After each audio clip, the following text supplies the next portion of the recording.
бүлөсүн, бала чакасын сүйгөн эркекти кантип билебиз?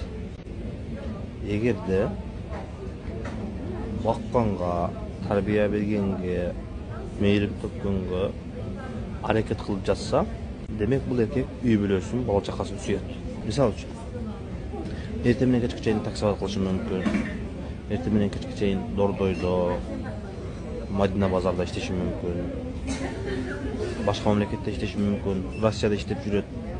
Канчалаган айлар, жылдар бою иштеп, ата-энесине бербей, бир тууганына бербей,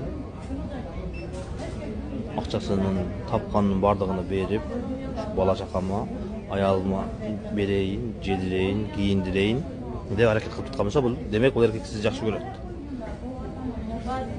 Өзүнүн бир тууганына дагы, ата-энесине дагы бербестен сизге берип жатат. Экинчиси, эркек сизге күндүгө айтпашы мүмкүн. Татвойдат сени сүйөмүн, жакшы көрөм деп айтпашы мүмкүн. Бирок ал унчукпастан ичинде сактап жүрөт. Ошол эркек сизге, бала чакаңызга, үйүңүзгө кандайдыр бир коркунуч болгон болсо, өзүнүн жанын бергенге даяр.